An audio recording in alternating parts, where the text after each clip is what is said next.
here I am, changed my work hours, and now I have diapers and formula, and yeah.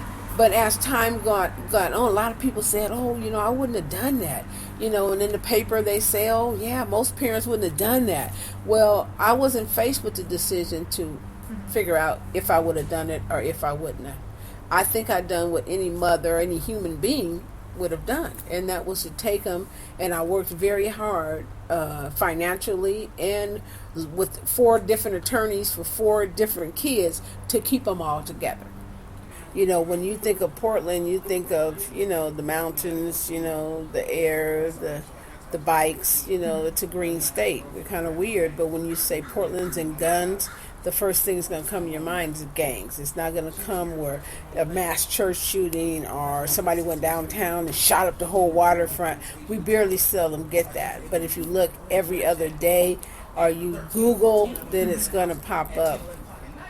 The problem is guns, but the problem are not gangs. The whole problem is not gangs, because anybody can take a gun and commit a crime.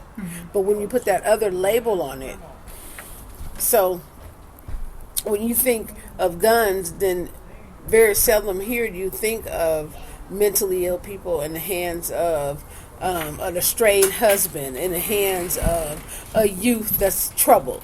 Right. Yes, they were. They were probably mentally ill, off their medication, seeking some help. 9 times out of 10, it's not that it just happened.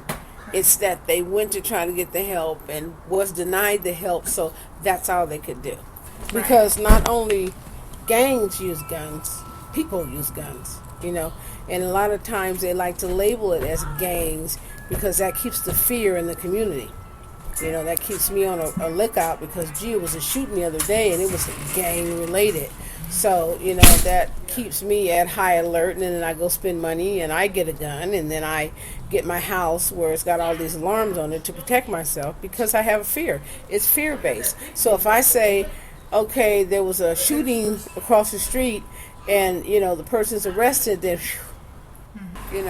So, if we talk about guns, we can talk about poverty. You can bring in homelessness, and you can bring in mental health, and you can bring in lack of services. Lack of services is on top of all that stuff.